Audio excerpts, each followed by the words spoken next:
we're glad you've joined us again here at DatelineDrought.com, made possible by Genuity Drought Guard Hybrids. Well, a few more thoughts on corn yields. After I've been out there in some of the fields and have visited with you who've been out there looking at plants, as I've had the chance to survey some of you over the past 36 to 48 hours and to be out in some of the fields myself, the variability is one thing that really comes to mind here. The variability of yield in fields right next to each other, different numbers, side by side, the same company.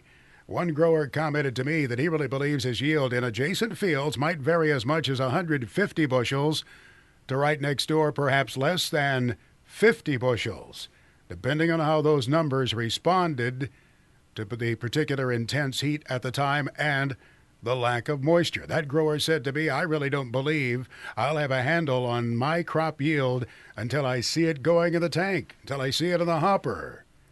That does beg the question, doesn't it, about the difficulty of trying to get our arms around the corn crop yield for this upcoming crop report. The enumerators out of the fields right now, actually taking a look at the plots, and the survey that is being taken of the growers as producers are being asked what you think your yield is. Where are these farmers being surveyed putting that yield when you have such an extreme variability across one individual farm? Maybe we're also seeing that, of course, being reflected in the yield per acre projected by the firms. I just saw a new survey that was done by Reuters that came out today. Reuters surveyed 13 firms on their estimated corn yields. The yields ranged over about 16 bushels. Futures International pegged the yield at 134.2 bushels to the acre in that survey, and then you had Farm Futures with the yield down to 118.5. There's something else that we wonder about is what will happen with these bean yields going forward, of course. And I've talked about this, the fact that, we have had these pop-up rains. I was in a driving rainstorm today in east central Illinois, had to slow down. I couldn't see very well going down the road. You could almost hear the sigh of relief from those bean fields that I was driving by. But we know that those have been still, in the whole scheme of things, fairly isolated instances. That we're still lacking the general and generous rain that we need. Well, what happens in the absence of the moisture with the presence of this heat, not only now, but what is forecast in the way of heat as we enter this month of August? What will happen to those soybean yields?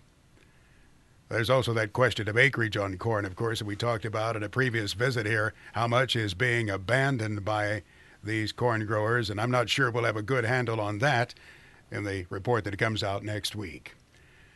One farmer commented to me today looking at this very difficult situation. He said, one thing that comes to mind for me, he said, I'm not hurting. He said, but I think of those livestock operators, relatively small livestock operators, who, as he put it, are being spanked for the second year in a row. And he was talking about the growers who might have endured flooding problems last year, thinking specifically about the Missouri River Valley, that flood that stayed in place all summer long, followed by the disaster of drought this year. How do you endure something like that back to back, especially without the full capability of insurability? That is a question to ponder, to be sure, and I would imagine we'll hear from some of you about that. I would certainly like to hear from you. This particular grower also commented he recalled sitting in line at the grain elevator a couple of years ago, and some of his colleagues were complaining about having to sit in line at the elevator because of the slow dry down that was taking place on that crop and the need to dry so much of it artificially.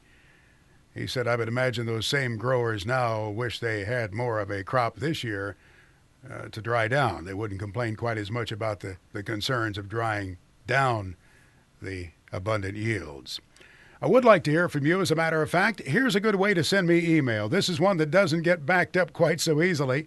I've isolated this particular email address, maxarm@comcast.net. Please share your comments with me. I would appreciate your comments. And if you'd like for me not to share a particular comment, please indicate so. But if you would like to attach your name and maybe an email address, phone number where I could follow up if I need to do so, that would be appreciated too. Just email me at maxarm@comcast.net. Now let's get an update on what's happening in the markets. We switch over to Bryce Knorr, who does such a superb job at Farm Futures. Bryce? End-of-the-month position squaring and profit-taking is a staple in the futures market, so it wasn't surprising to see prices sell off today after posting strong gains during July. But differences in today's pattern speak volumes about the dynamics of the market headed into August. December corn put in a bearish reversal lower after making a new contract high overnight. Still, selling was orderly with the contract off 8 3/4 to 805 1/4. September, however, sold off even more as traders continue to unwind September-December spreads.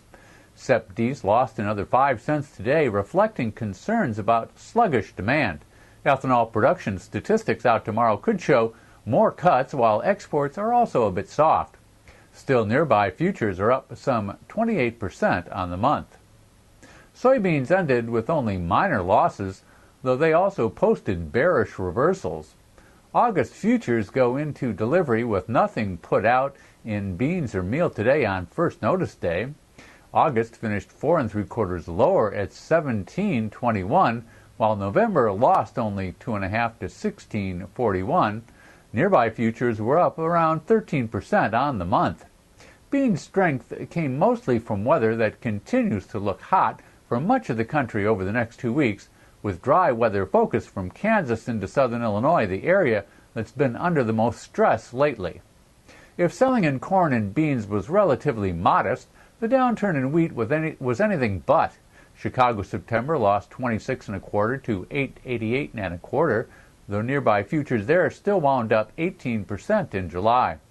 Kansas City was off 24 1/2 to 892 1/2, but the most ominous result was in Minneapolis, which has lagged lately. September spring wheat broke out of a week-long wedge today. Not only are crop conditions improving, but the Canadian Wheat Board monopoly ends today, which could cause farmers there to sell directly to U.S. elevators. Keep up with the drought situation across the country by visiting www.datelinedrought.com.